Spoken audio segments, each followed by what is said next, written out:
Hello friend, welcome to daily current affairs. आज हम 23 जुलाई 2023 का करंट अफेयर पढ़ेंगे जो नेक्स्ट एग्जाम के लिए इम्पोर्टेंट होंगे। पहला क्वेश्चन देखते हैं फ्रेंड। संदीप चक्रवर्ती को किस देश का अगला राजदूत नियुक्त किया गया है? तो उत्तर है इंडोनेशिया के राजदूत के रूप में नियुक्त किया गया। इंडोनेशिया से इम्पोर्टेंट पॉइंट्स है वो देखते हैं फ्रेंड।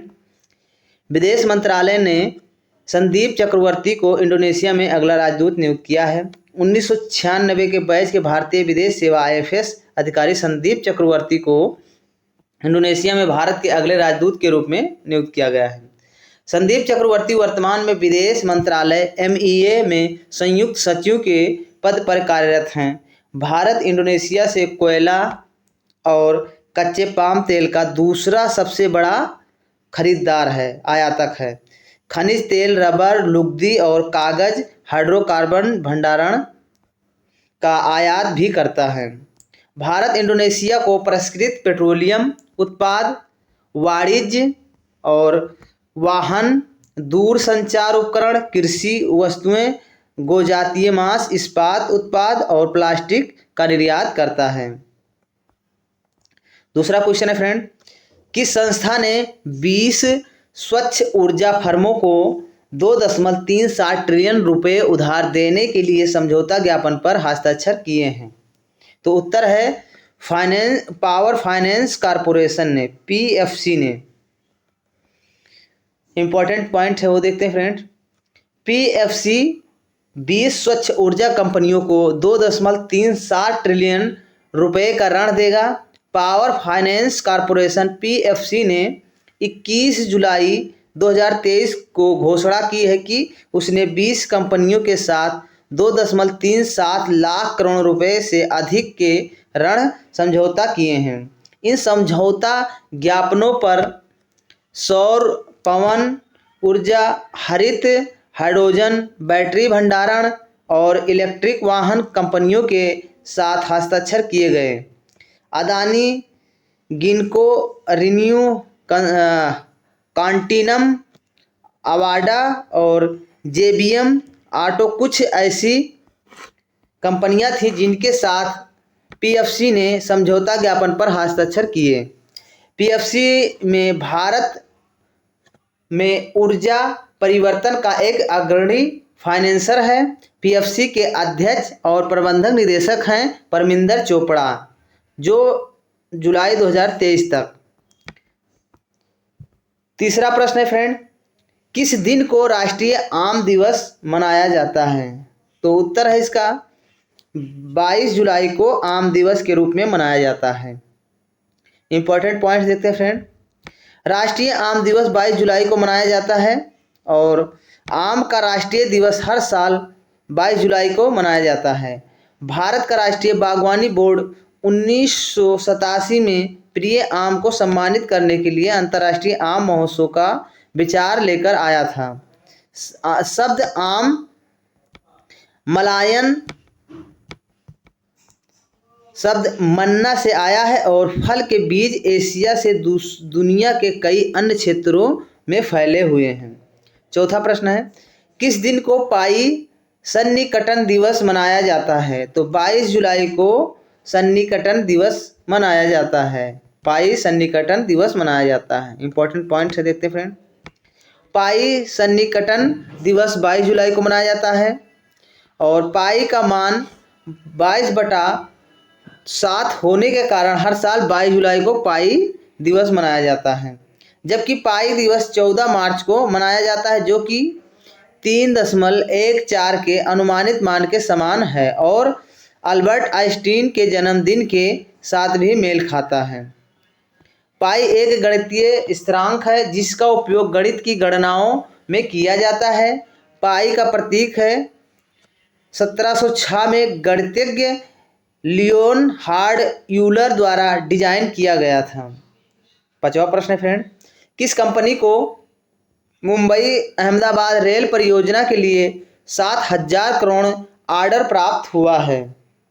तो आंसर है L&T को प्राप्त हुआ है।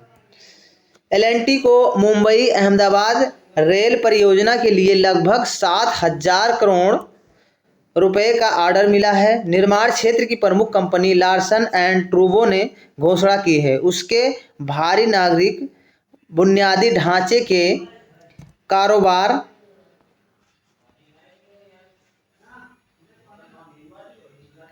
को national high speed rail corporation limited NHSRCL से MAHSRC3 पैकेज के 135.45 किलोमीटर लंबे हिस्से के निर्माण के लिए 7,000 करोड़ रुपए से अधिक का ऑर्डर मिला है, जो Mumbai Ahmedabad high speed rail परियोजना का एक हिस्सा है।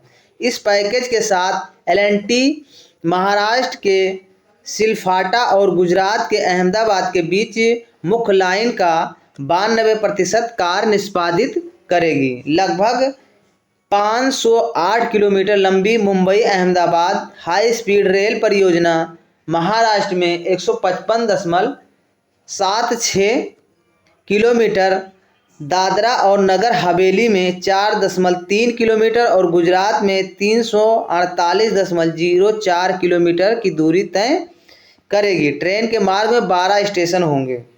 छठा प्रश्न है फ्रेंड,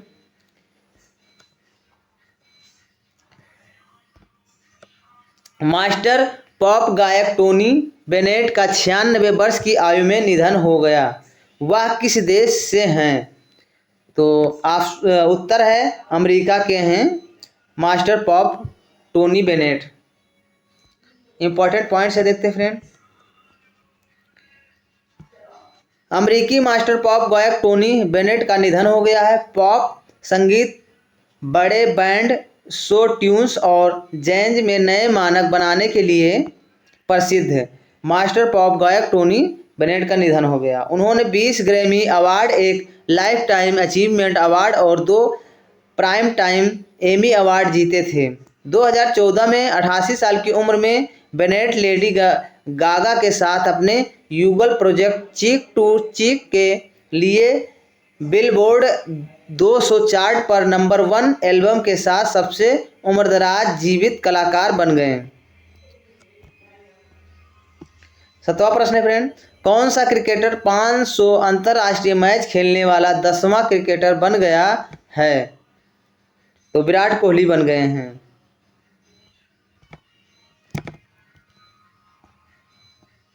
विराट कोहली 500 अंतर्राष्ट्रीय मैच खेलने वाले 10वें क्रिकेटर बन गए हैं। 21 जुलाई 2023 को पोर्ट ऑफ स्पेन के क्वींस पार्क ओवल में वेस्टइंडीज के खिलाफ अंतिम टेस्ट मैच के दौरान कोहली 500 अंतर्राष्ट्रीय मैच खेलने वाले केवल 10वें क्रिकेटर बने। कोहली इस सूची में शामिल होने वाले चौथे भारतीय भी बन गए हैं। उनके अलावा अन्य 3 खिलाड़ी सचिन तेंदुलकर, राहुल द्रविड़ और MS धोनी हैं। तेंदुलकर 664 मैचों के साथ उस सूची में सबसे आगे हैं, जिसमें एशियाई बल्लेबाजों का दबदबा है। श्रीलंकाई दिग्गज महिला जयवर्धन 600 से अधिक अंतर्राष्ट्रीय मैच खेलने वाले एकमात्र अन्य खिलाड़ी हैं। 8वां प्रश्न है फ्रेंड, किस राज्य के मुख्यमंत्री ने सशक्त महिला ऋण योजना शुरू की है? तो उत्तर है हिमाचल प्रदेश ने सशक्त महिला ऋण योजना शुरू की है। इंपॉर्टेंट पॉइंट्स है वो देखते हैं फ्रेंड। हिमाचल के मुख्यमंत्री ने महिला को सशक्त बनाने के लिए संपार्श्विक मुक्त ऋण योजना शुरू की है। 20 जुलाई 2023 को हिमाचल प्रदेश के मुख्यमंत्री सुखविंदर सिंह सुक्खू ने महिलाओं के लिए संपार्श्विक मुक्त ऋण योजना का शुभारंभ किया। सशक्त महिला ऋण योजना नामक योजना हिमाचल प्रदेश राज्य सहकारी बैंक HPSCB की एक पहल है।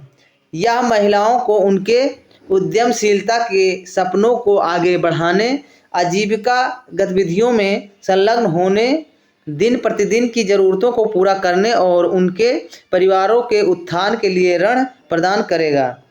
इस योजना के तहत बैंक 8.51% की अपेक्षाकृत कम ब्याज दर पर 21,000 रुपये, 51,000 रुपये और 1,01,000 रुपये का क्रेडिट प्रदान करता है।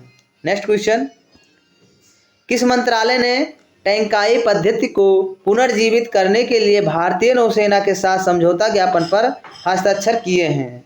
तो आंसर है संस्कृत मंत्रालय ने की है। इंपॉर्टेंट पॉइंट देखते हैं फ्रेंड। संस्कृत मंत्रालय और भारतीय नौसेना ने सिलाई जहाज निर्माण पद्धति टंकाई पद्धति को पुनर्जीवित करने के लिए एक समझौता ज्ञापन पर हस्ताक्षर किए हैं।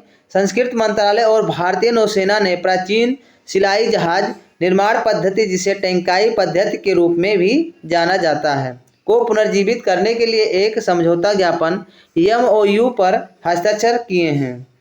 टंकाई विधि एक प्राचीन जहाज निर्माण तकनीकी है जिसमें जहाज़ों के निर्माण के लिए कीलों का उपयोग करने के बजाय लकड़ी के तख्तों को एक साथ सिलना शामिल है। यह विधि जहाज़ों को लचीलापन और स्थायित्व प्रदान करती है, जिससे उन्हें सोलों और रेतीली चट्टानों से क्षति की संभावना कम होती है।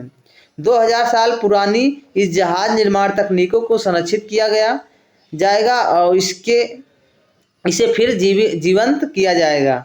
भारत की समृद्ध समुद्री विरासत और सांस्कृतिक इतिहास को संरक्षित करने के लिए सिलाई जहाज निर्माण पद्धति का पुनरुद्धार महत्वपूर्ण है। नेक्स्ट क्वेश्चन, जुलाई 2023 में केंद्र सरकार द्वारा फसल बीमा में कौन सी तकनीकी प्रगति शुरू की गई है? तो आंसर है yes tech, manual bids portal और घर घर नामांकन ऐप आयड सहायक है। इंपॉर्टेंट पॉइंट है फ्रेंड। केंद्रीय मंत्री ने किसानों को सशक्त बनाने और बिड्स में संचालन को सुव्यवस्थित करने के लिए नामांकन सहायता के लिए यस्टेक बिड्स पोर्टल और बीमा मध्यस्थ ऐप के लिए मैनुअल का अनावरण किया। कृषि और किसान कल्याण मंत्रालय ने किसानों को सशक्त बनाने और परिचालन को सुव्यवस्थित करने के लिए प्रधानमंत्री फसल बीमा योजना के तहत कई नई तकनीकी पहल शुरू की है। भव्य लॉन्च कार्यक्रम नई दिल्ली में आयोजित किया गया था, जिसमें केंद्रीय कृषि मंत्री श्री नरेंद्र सिंह तोमर और केंद्रीय पृथ्वी विज्ञान मंत्री श्री किरेन रिजिजू ने PMFBY और RWBCIS के तहत कई नई पहल की शुरुआत की, जैसे यस्टेक, मैनुअल बिड्स पोर्टल और घर घर नामांकन ऐप ऐड सहायक, जो भारत के फसल बीमा परिदृश्य में एक महत्वपूर्ण मोड़ है। प्रौद्योगिकी पर आधारित उपज अनुमान प्रणाली यस्टेक भारत के 100 जिलों में व्यापक परीक्षण के बाद विकसित एक व्यापक मार्गदर्शिका है। यह यस्टेक एक प्रौद्योगिकी संचालित उपज अनुमान प्रणाली के कार्यान्वयन की सुविधा प्रदान करता है, जो ग्राम पंचायत स्तर पर सटीक उपज आकलन के लिए कार्यप्रणाली, सर्वोत्तम प्रथाओं और एकीकरण अंतर्दृष्टि का पेशकश करता है। मौसम सूचना network data system bids portal यह एक केंद्रीय मंच है जो तालुक, ब्लॉक और ग्राम पंचायत स्तरों पर स्वचालित मौसम स्टेशनों और वर्षा गेज द्वारा एकत्र किए गए हाइपर स्थानीय मौसम डेटा को होस्ट, प्रबंधित और संसाधित करता है। पोर्टल कृषि क्षेत्र और ग्रामीण अर्थव्यवस्था का समर्थन करते हुए फसल बीमा, कृषि सलाह और आपदा शमन में जोखिम मूल्यांकन और निर्णय लेने को बढ़ाता है। एंड्रॉयड प्लेटफॉर्म पर एआइड ऐप की शुरुआत का उद्देश्य नामांकन प्रक्रिया में क्रांतिकारी बदलाव लाना है। इसे सीधे किसानों के दरवाजे तक लाना है या घर घर नामांकन एक निर्बाध और पारदर्शी प्रक्रिया सुनिश्चित करता है, जिससे किसानों के लिए फसल बीमा अधिक सुलभ और सुविधाजनक हो जाता है। वीडियो देखने के लिए धन्यवाद।